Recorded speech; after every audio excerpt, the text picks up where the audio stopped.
Jefferson Robbins for NCW Life. Your electricity, your internet fiber, sometimes even your water, all these things run through the Chelan County PUD if you live in Chelan County. That's not to mention some of our most treasured public parks, our riversides, our rivers, and the endangered fish species that inhabit them. A board of elected nonpartisan commissioners governs the PUD, representing 3 geographic districts. This year there's a race for the commissioner seat in District 2 between incumbent Commissioner Randy Smith and his challenger, Steve Keene. Gentlemen are both here joining us today. Thanks for being here. Thank you. Thanks for inviting us. I'd like to give you a minute to introduce yourselves as if nobody knew who you were, as if you didn't have a public profile. If you're introducing yourself to a voter for the first time, Randy, we'll start with you. Who are you? I'm a retired orchardist from Kashmir, lifelong resident of Kashmir, and lifelong advocate for public power, if you will. I grew up with public power in the Grange as a junior Granger, and every month at the meeting we would have a public power report, and I didn't even know what it was at that moment in time. As I grew older, I understood what the PUD meant to us in Chelan County, and I made the decision at that point in time that I really wanted to get engaged with the PUD. So along that same journey, I got active in the fruit industry in leadership. I got active at WSU in advocacy for their efforts in Washington, D.C. And I developed a skill set that I think has stood me well over the last 18 years as the commissioner here at the PUD in Chelan County. And I'd like to take this opportunity to thank the residents of Chelan County for electing me for the last 18 years. Thank you, Randy. And Steve, if you would introduce yourself to the voters. You bet. I've been here in Peshastin for the last 20 years plus. I moved over from the west side where I had a music store business for 18 years, a successful business there. Moved over in 2004 to become a raft guide. Retired from that business. But I also do computer consulting where I do database and stuff. I've taught at Central Washington University, some of their online classes in computers and in business. I became a member of the Community Council in Peshastin in 2006 when we were working on the urban growth area, which was one of the first that came into being from the ground up rather than from the top down. We worked 2 years to form that urban growth area, and then so I've been involved with the Community Council ever since. Was chairman for about 10 or 12 years on that. In 2012, the Water District lost a couple of their commissioners, and they asked me if I'd want to be a member of the Water Board, and I said, waterboarding to me sounds like torture, so I wasn't sure I really wanted to do that, but ended up doing it for 6 years as a commissioner, and then ended up taking over as general manager in 2019, and helped to bring the Water District into the PUD this last March. Took 7 years to do that. 2016 we first approached the PUD on becoming part of that because of economy of scale. We're a small district and needed the support of something larger than just 240 customers. And we'll talk about the merger between the PUD, or the acquisition of the Water District by the PUD, further on in our questioning. I want to stay with you, Steve, for the first full question. In 2 minutes, could you please tell us what the most important duty of a Chelan PUD commissioner is? To listen to your customers. Make sure we maintain what we have. The Water District, excuse me, the PUD was started in the 1930s with the acquisition of the dams and foresight of our forefathers there and bringing power to the county. So we want to preserve that first of all, but then be aware of the fact that we've got such large load demand coming on in the future with the advent of the server farms and whatnot are moving to the area, and the computer database stuff that is being brought in that needs so much more electricity power. So those are big concerns. My interests are, having come from a water background and seeing the climate change stuff, I would like to see more attention spent on water. We see lower snowpack, we see less water in the river. For instance, the Columbia River is about 70% of capacity this year, which reduces our ability to produce power, as well as other things in domestic water, irrigation, and so on. So I'd like to see more attention to water. I'd like to see us look at some things like alternate power generation sources. There's wind and solar, as you know, going on, but perhaps some other things. The Microsoft, for instance, coming in with their server farm is looking at Helion Company in Everett, which is studying fusion power. And they've committed to buying power from that company by 2028, and they've already made some plans to build a fusion plant here along the Columbia River in Chelan County. So I think those are interesting things to look at, as well as important for the fact that we need additional power coming up, and the fact that we don't have any power storage here in Chelan County. We sell power out of state, and to make that income for subsidy for our rates here and our customers, California, for instance, is bringing a lot more solar online. I'd like to see us do some things with power storage as well. Thank you, Steve. I appreciate it. From your point of view, Randy, what's the most important commitment, the most important duty of a Chelan PUD commissioner? Well, listening to our customers is extremely important. In order to be effective at the commission level, the one thing I always come back to is we're a commission of 5. No single commissioner has the power to make any decision. So we have to learn how to work together. The 5 of us. We're all very different people. We bring different ideas to the table, and those ideas, most of them are really good ideas. We're fortunate in Chelan County, in my estimation, that we have 5 commissioners that really want to serve the people of Chelan County, and that's powerful. The challenge is getting us aligned with how we move forward and how we make decisions. So listening not only to the customers, but listening to my fellow commissioners is a real interesting art form, if you will. As I think through how we make decisions, Steve has mentioned a list of ideas, and I think they're all good ideas. We've been talking about them. We've been exploring them. One of the single biggest things we're doing in our Vision 2075 is trying to explore the unknown. We know that we don't know what our needs are going to be in 50 years, but we're trying to set up an organization that is capable of adapting. And that's a real challenge. And we're reaching out to the public right now. The surveys, I think the closing is in the next few days for response to what we should look like in the next 50 years. And I think listening to our customers and working together as a commission are the 2 top things. Randy, I'll stick with you for the next question. Okay. You and your fellow commissioners will decide in November whether to continue a set of rate increases that would take effect in June 2025, about $2 to $3 monthly across the board increases for electricity, water, and wastewater service, increasing again by the same amount in 2026. Can the PUD explore ways to reduce that burden on ratepayers before those rates take effect? I believe we can explore those options. One of the reasons that we're waiting until November to make that final decision is to get the feedback that we've been soliciting from our customers, to be able to take the time to put it all together and understand what the people are requesting. During our last strategic planning process, the customers told us loud and clear that they wanted low, predictable rate increases over time rather than big rate increases. We listened closely.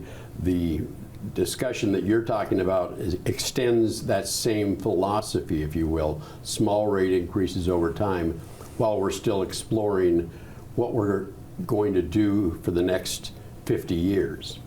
So we've had a gap. Right now, our rates are fully subsidized by outside power sales. More than half of our bill is removed before you never see half the bill.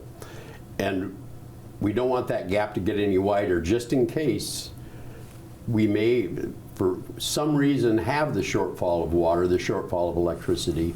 At some point in the future, we don't want to see any rate spikes. That's a key component of what we do, is keeping stability, keeping the lights on, and providing that assurance to our customers that they won't get any surprises. And Steve, the same question for you. Reducing the rate burden, reducing the sting to ratepayers, is that something the PUD needs to pay attention to as they look at rate increases? They definitely need to look at keeping out the sting, so to speak. As Randy mentioned, the power in the county is subsidized by our sales out of the county, and the cost of production is about, for a residential customer, about $160 a month, just for one customer. Average customers pay about $55 to $60 a month for power, so you can see the subsidy difference is quite significant. And that's the gap that Randy was talking about between production cost and individual cost to the customer. We'd like to keep that gap as narrow as possible so that we can afford what we continue to do. But another thing to look at is the water and sewer rates. Those are, right now, they're separate from the power, and each individual business entity within the PUD is considered its own business, and the commissioners had decided years ago to make those requirements that each be able to stand alone. It's been recently requested at one of the last board meeting, in fact, that they look at perhaps consolidating those into one entity so that the loan interest and stuff that is on those individuals like sewer and water are perhaps taken by public power benefit and subsidized like they've done with the fiber network over the years. There's been like $170 million in fiber costs that were wiped off by the public power benefit. So that entity is in pretty good financial state, but yet the water and sewer still cost more because of the debt burden that they have. If they could use some of the public power benefit to do that, we might be able to lower some of the water and sewer rates as well. So we need to consider all of those things and perhaps bringing that into one house. The PUD this year, Steve, and I'll stick with you for this question, expanded a plan for fire safety outage management. Now, wildfires are a big risk in our area. They're certainly a risk to PUD transmission infrastructure. And the worry was that a hot power line could be dropped during a weather event and cause a wildfire in dry season. So there was a plan to deactivate power in portions of the county if need arose. But the PUD did receive some pushback on that from especially Chelan County commissioners representing people who say, well, my well is electric, I need to pump my my fire suppression system with electricity. Is a power shutoff for public safety the best solution, Steve, or do you think the PUD can find other options? Well, power shutoff is never a good option unless it's absolutely necessary. I can remember my wife talking about when she lived in Los Alamos as a young person growing up, the national lab there, they had a fire that was started by a squirrel that was on a power line. His tail caught fire, dropped down and started a wildfire. Those kind of things do happen, not only in California or in New Mexico, where Los Alamos was. They could happen here. The PUD has installed sensors now on their lines on either end so they can tell when there's a short happening and instantly shut down that section of the power line. As far as the brownouts or blackouts in certain areas, it may be necessary in a severe event, such as a high windstorm or maybe a fire that's already started. We don't want to see additional things start from fire there. So it's possible. Again, battery storage may be a way, if we can, rather having central battery storage, but locate things around with modular units might help eliminate some of that risk of power outage in short and small areas. And Randy, to you, the same question. Is a public safety power shutoff plan really the best option, or are there other solutions out there for the PUD? I think there's multiple options. The power safety shutoff that got, I think, originally somewhat misunderstood by the county commissioners. We had meetings with the county commissioners to explain how a program of that nature would work. And I think at this moment in time, if you talk to county commissioners, you would say there was a misunderstanding. And one of them, the key one was people thought if there's a fire, they're going to shut my power off. And that is not what the power safety shutoff would be. It would be in case there's a wind event that could cause a fire, there would be a preemptive shutoff, which I've told my friends and neighbors that if that happened once in 5 years, I would be amazed. We haven't seen that. that's one item, and so that's one tool in a tool chest. Another one we just explored in the last several months and weeks with the county and with the Forest Service, and that's a new program that we are investing in at the PUD called Blue Forest, which is helping to thin the forest to create better forest health and reduce the risk of wildfire. And we participate because we understand as a potential source of fire that this reduces our exposure also. So we're working with the county, working with the Forest Service, working with private landowners to prevent forest fires from, if they get started, from being big and explosive. So there's multiple approaches to reducing and eliminating fire, and we're looking at all the options that we have. Randy, you're here from Kashmir. Steve's visiting us from Peshastin. I have a Peshastin-specific question here. Okay. Early this year, the PUD finalized its acquisition of the Peshastin Water District. It took on more than $1 million in debt from that system, as well as scheduling about $2.5 million worth of system improvements that need to happen. And to do that, the PUD looked at a rate adder to cover those improvement costs. That, I believe, has been deferred and will be talked about again over the course of the next few years. From your perspective, Randy, as Commissioner, are you happy with that acquisition process? And has it been an equitable process, you think, for the ratepayers in Peshastin? I think the process has been very equitable, and we spent a couple of years looking at the Peshastin water system. When the request came to us for acquisition, our staff did a lot of discussion, deliberation, and negotiation with the Peshastin Water District to come up with a rate and a process for acquisition that would meet everybody's needs. We are very concerned always that rates be comparable throughout the county. We recognize that Peshastin has a higher number of low income, and there will be adjustments because we do have a low income discount program for water.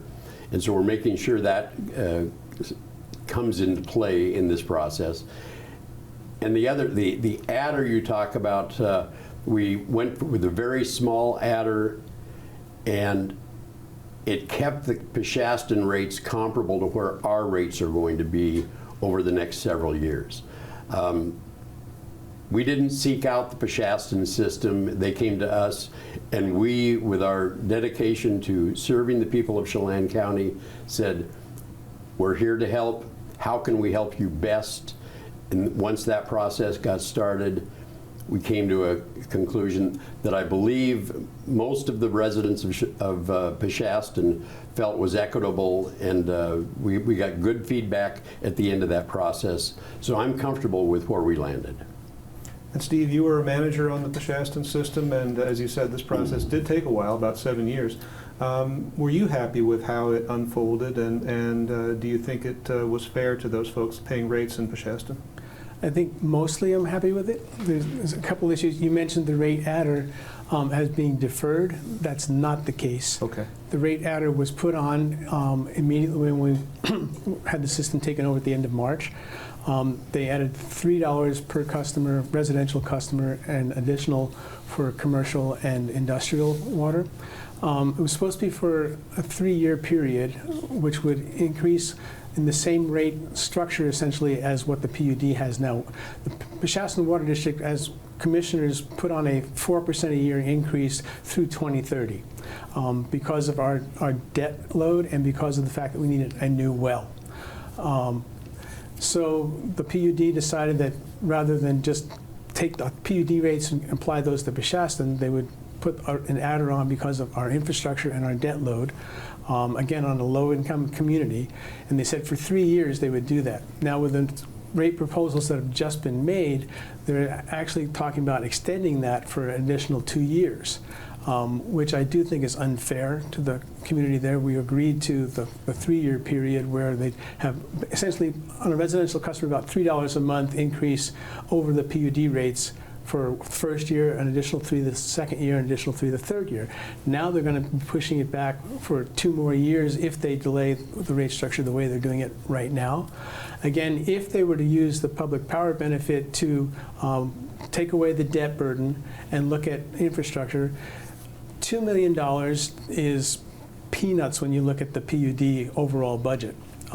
When you look at a community that about 8 or 10 years ago was rated as one of the lowest income in the county, it's a little bit unfair looking that way. When the discussion occurred amongst the commissioners, one of the commissioners said, well, we wouldn't want to see Peshastin have a windfall over this. Well, $3 a month for 240 customers would net the PUD about $3,000 a month, which is not even, as one commissioner says, a blip on the radar with them. So I think a little bit of that was unfair, although we do appreciate that the PUD has taken over that.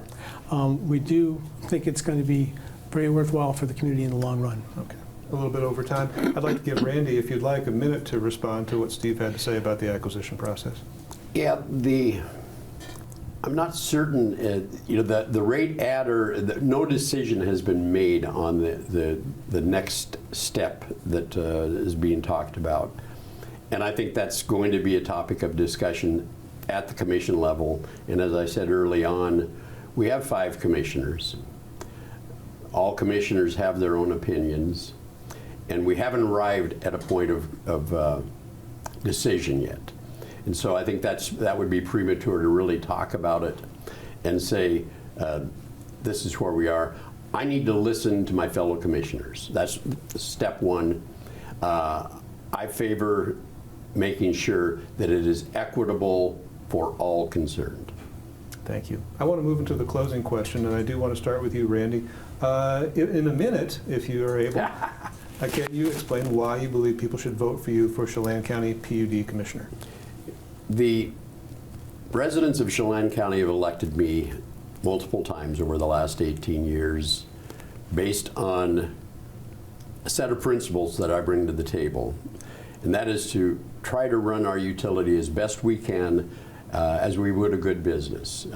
When I first got elected, we were over $1 billion in debt.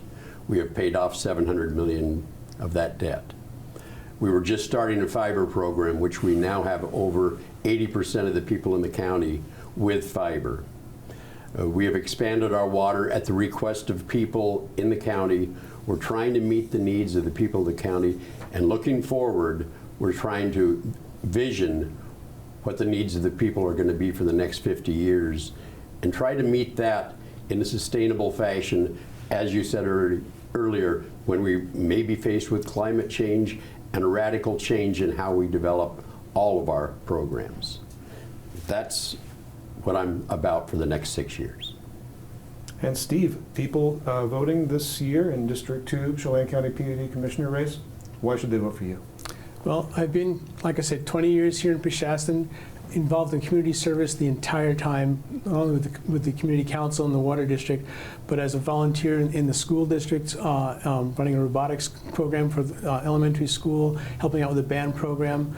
I'm interested in public service myself. I moved here and married into a young family and decided the community needs to be preserved for our young people in the future. I see that in the PUD as well, being owned by the people and looking for the benefit for the most for the longest is important. And I've even said that in my campaign that as a customer-owned utility, the customers deserve everything that they can get out of this. It's not a private company where stockholders get interest out of that.